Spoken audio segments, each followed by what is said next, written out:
रमजान मुबारक की शब कदर के हवाले से मुल्क भर की तरह जामे मस्जिद मुस्तफा में तकमील कुरान के मौका पर तरावी पढ़ने और सुनने वालों ने कुरान शरीफ की अहमियत पर जोर देते हुए कहा, तमाम फरिश्तों का उलूम भी कुरान में, तमाम अंबिया अलैहिस्सलाम का उलूम भी कुरान में और पूरा दुनिया और आखरत का उलूम भी कुरान में।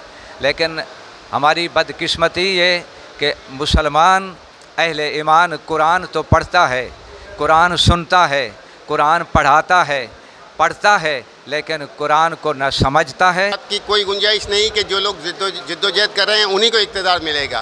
आपका काम है, आपने मस्जिद के लिए पहली ईंट रख दी, मस्जिद जब भी कायम होगी उस सवाब में बराबर के शरीक होंगे। आपका काम है जिद्दोजहद करना, मौज़िन का काम है अजान देना। आप मौज़िन से पूछें नमाजी कितने आए, ये उसका काम नहीं है। नमाजियों का आना जो है ना वो उस पर फ़र्ज़ है कि नमाज के लिए आएंगे। तो आज जो जमीयत उलमा पाकिस्तान इमाम नूरानी रहमतुल्लाह अलैह की फ़िक्र और मिशन की रोशनी में काम कर रही है, वो बहुत जल्द इस मुल्क के इक़्तिदार पे आ जाती। अगर इस मुल्क के इक़्तिदार पे जनरल ज़ियाउल हक़ जैसे आमिर जनरलों ने, मुहिम जनरलों ने इक़्तिदार पे कब्ज़ा करके इस मुल्क की सियासत को, जमहूरियत को पारा पारा न किया होता। ये अमल करने के लिए कुरान नाज़िल हुआ है।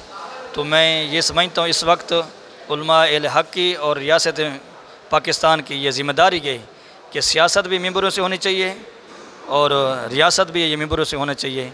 और इसी वजह से जो है ना जो हुक्मरान नेक होंगे या साले होंगे, ये मुझे वाक़ई याद आ रहा है जब माल गनीमत आया था, हज़रत मेरे फ़ारूक का ज़माना था। तो इस मौका पर कारी मोहम्मद सिद्दीक, रज़ाक सांगानी, मोहम्मद फारूक नौरानी, अनवर मेमन, जावेद मेमन, अब्दुल कादिर नौरानी और मेहमानान ग्रामी की बड़ी तादाद भी मौजूद थी। उम्दा में पकाएं और जी भर के खाएं।